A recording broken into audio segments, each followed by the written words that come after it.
Hey guys, welcome back to another episode of FPL Must-Haves. Today I'm going to go over GameWeek 28's 3 must-haves, and before that I'll quickly go over GameWeek 27, how it went, look at the fixture analysis ahead, look at the teams we're trying to target, and then finally go into the 3 must-haves. So let's begin. Starting with GameWeek 27, I think it was a pretty good week. I climbed up like 60k-ish ranks, so definitely something to take, something that's a good positive. I had a few red arrows before this, and this is definitely a positive. In terms of most of my double GameWeek players, they return a minimum of 8, I guess. So each of them returned more than 8 points. That's pretty good. A good haul from them. Some of the midfielders like Saka, Rashford did not return, but still we got Kane with 2 goals, Haaland with a goal, the only goal in the game, Trippier with an assist. So overall really good rank. Really happy with my picks and my overall team for the near future. And I guess I've put 2 of the picks from last week here, Solly March and Harry Kane. I think Kane scored 2 goals and March scored the only goal in Brighton's game, the second game, and blanked in the first one. But a 10-pointer from March and Kane 13-pointer I think is definitely something to consider. The must-have picks have all been returning, and this just I want to try and introduce some way to show you that these videos are actually yielding some result and are helping people climb up their ranks, so you should not miss out. And yeah, let's move on to the next part, which is the fixture analysis. Moving on to the fixture analysis, we can look at this chart here showing game week 28 to 31. That's really the near future in my opinion. You can see a few teams like Brighton, Man U, Liverpool, City all blanking, and if a lot of people may have players from them, so that's something that we have to keep in mind. But the teams that have a good fixture, probably in green, you can see Villa, Arsenal, Chelsea facing Everton at home, Newcastle facing Nottingham Forest away, Tottenham. I guess those are the 5 teams we're trying to target, and we may also have some players from, I guess, yeah, that's pretty much it. Brentford, yeah, I was just missing one team. So yeah, I think we know that teams like Bournemouth have been conceding a lot. We'll get into the fixture, the XG table in a minute. That shows the teams that have conceded the most goals or the most goals expected, to be honest. But just from this you can see a lot of teams have doubles in 29. That's really why this picture is here. You can see Villa, Bournemouth, Brentford, Brighton, Chelsea, Leicester, Leeds, Liverpool, Man U, Newcastle, Nottingham Forest, West Ham. So if you have players from these teams, even if the team is blanking in 28, say Man U, say Rashford for example, you know he has a good run in 29, a good double, he might even be captain, so you don't want to sell him. Similarly, you might have someone like Haaland who only has 1 fixture, so you might consider selling him. So these are some of the things you need to consider. But overall, look at both 28 and 29 together, because they kind of group together in your transfer plans, I guess, and see which teams are there to target. If someone like Bournemouth is supposed to be targeted, you can see Villa's facing them right now, and then we have Fulham and Brighton next week, so you don't want to be selling your Brighton assets even though they blank right now. And similarly, we'd go on for say Nottingham Forest or something of that sort, where they face Leicester and Wolves. So maybe if you have like someone like Maddison, he has a good chance in 29. But yeah, let's go right into the XGA table and try and see which teams are trying to target before going into the 3 must-haves. So moving on to the numbers, showing us the expected goals against ordered for the entire season, we can see Fulham have conceded the most XG, followed by Bournemouth, then Everton, Nottingham Forest, Villa, and so on. And we know that some of the teams that we were looking at, like Villa is facing Bournemouth, you have Chelsea facing Everton. So even if someone like Chelsea is facing Everton and you don't want to go for the attackers like Havertz or Felix, maybe you want to go for some of the defenders or the fullbacks who also have another chance of creating some goal involvement, I guess. So there's a lot of room to target people. There's Nottingham Forest, so as I mentioned, we have maybe Isaac, Trippier, who have some attacking threat for Newcastle this week, and then there's maybe Maddison or Iheanacho for next week when Leicester face Nottingham Forest for game week 29. So that's something to consider. Maybe Villa is facing Bournemouth, so you don't really want to target someone there. But Chelsea is facing Villa to next week, so again some attacking threat for Chelsea is possible because Villa have not been the best defensively, and so on. This is kind of the pattern that I use to try and target and come up with these 3 must-haves, or even the remaining players in my team. So let's get right into the 3 must-haves for Game Week 28. My number 1 pick for Game Week 28 is Ollie Watkins from Aston Villa. He's a forward, and this is the data from Game Week 22 onwards. You can see he's had 6 appearances, 5 goals, and an XG of 4.09, an XA of 0.28. His price is only 7.4 compared to some of the other forwards like Haaland or Kane, who are around 12 million, and his ownership is only 10.3% as of time of recording. So I think it's all pretty good. He has one of the most favorite fixtures in the Premier League, Bournemouth at home. We just mentioned before that Bournemouth have been conceding a lot of expected goals, and he is the pen taker for Villa. He's the main striker. He has guaranteed minutes. He's had a really good goal scoring record. A lot of the players that some people choose are sometimes on, I guess, fate, where you have a hunch that yeah, this guy might do well, like Felix after 1 game, and myself, I fell for that. But when you have someone like Ollie Watkins who's consistently been returning, I think is a definite good shout. And not just because he has a good game in 28, he has a double in 29. That's something to look forward to, definitely. So he's going to be on my priority list. I think I'm definitely getting him in with my 1 transfer. Whether I'm making 1 or 2, he's going to be there for sure. And he's not just like overperforming or underperforming.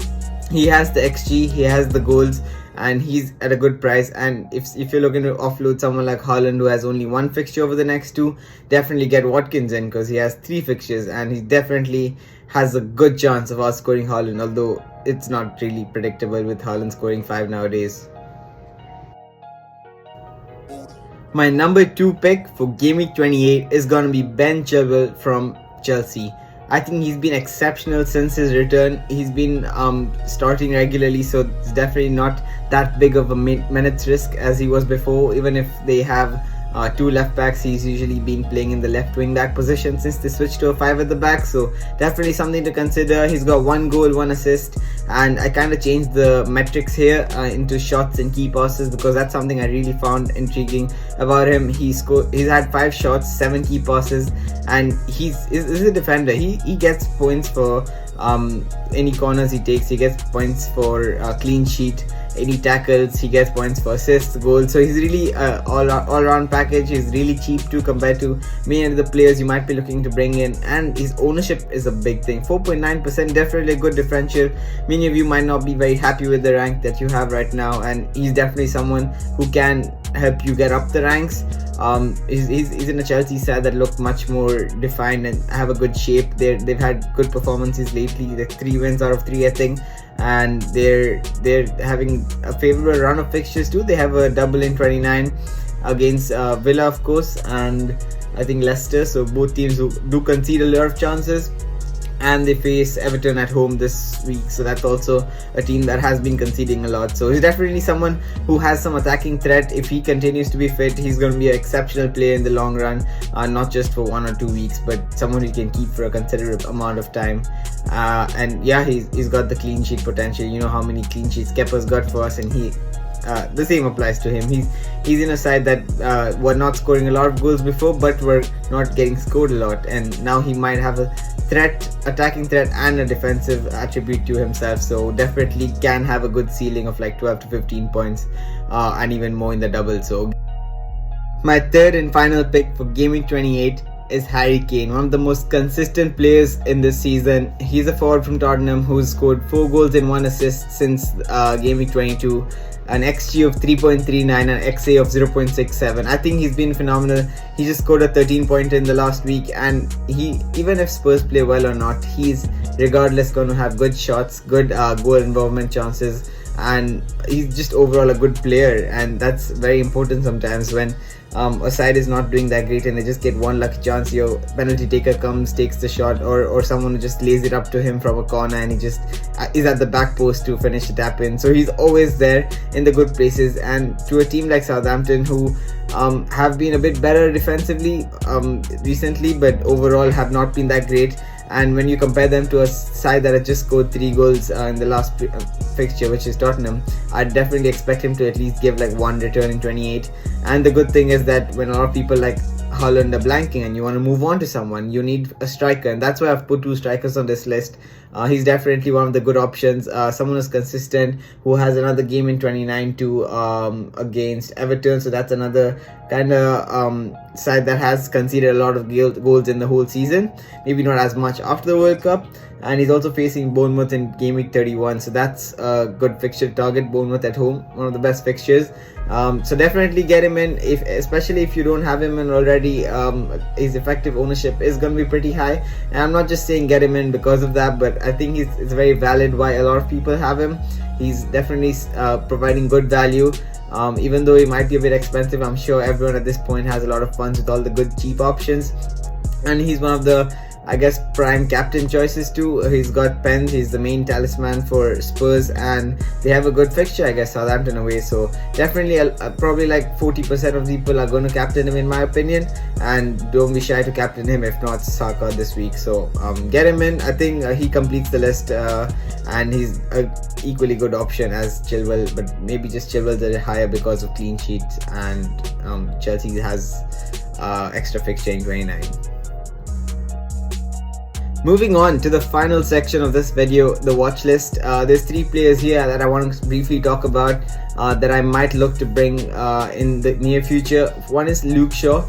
I think he's been very consistent after the World Cup. He's been providing so many clean sheets, a few assists, and man, you've just been in really good form, and he's one of the players that have been a very good FPL option, and that's what we're looking for, not just the best player like Casemiro, but the player that gives you the most FPL points, and that's kind of Luke Shaw's in that category. Any double game weeks that you have, you always want Rashford, Bruno, Luke Shaw. That's why you see 2 of these here, and Rashford probably everyone already has him, so there's no point of talking about him.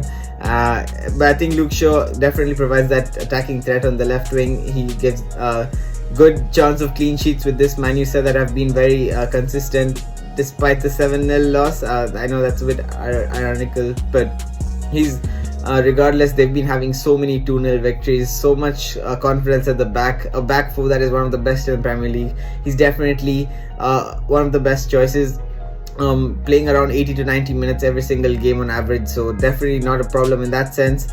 And if you have a double in 29, a very favourable double against Newcastle and Brentford, I think it's something to look forward to. Maybe don't bring him in this week, that's why he's not on the must-have, because they don't have a fixture. He's probably going to get a 0, but someone to consider. In terms of Bruno Fernandes, I think he's in the past 2 doubles this season. He scored like a 19-pointer and then a 13-pointer, something of that sort. So he's proven to always perform in these double game weeks. The main penalty taker, he's guaranteed 180 minutes in the next, in like gaming 29, because he literally never gets injured or subbed off somehow and still takes a lot of injuries. Okay, that's a different topic, but I think he's been phenomenal this season in terms of FPL points and his play as a Man U player. I think he's been amazing despite the critiques, and he even scored a goal and assisted in the Europa League fixture, and I expect him to do the same in 29 and at least get 1 return or 2 at the bare minimum. So someone I'd look to bring in if everything goes good for Man U's next game, I guess, in the FA Cup. And the third one to look out for is James Maddison. I talked about him briefly before. He has some really favorable fixtures. He has a fixture this game week where you might have a lot of people blanking. I have like 5 people blanking in my team, and I really want to bring him in, but I don't think I will. But I might bring him in 29 because he has really good fixtures in terms of Crystal Palace and Aston Villa, I guess. So that's something to look forward to. Crystal Palace always concede. They just always concede. They never keep a clean sheet. And Villa's been poor defensively, as I showed in one of the XGA tables in the video. So I think he's someone who's really improved their goal threat in the last 4 games since they returned from injury. He's been really good, and they've had XG of like 1.5 to 2.5 every single game, and he's been unlucky. I think he hit the post too, and he's created a few good key chances, and he's definitely in for a good haul, and you don't want to miss that out because sometimes he gets like 13 pointers, and if he has a double, that could even be more. So definitely something to consider for next game week. But that's it for today. Thanks a lot for watching. Subscribe to the channel, hit the like button, and see you soon for game week 29, which is going to be a really good week. Probably a double game week that everyone's bench boosting in, and a lot to look at. So yeah, look forward to seeing you guys, and stay tuned.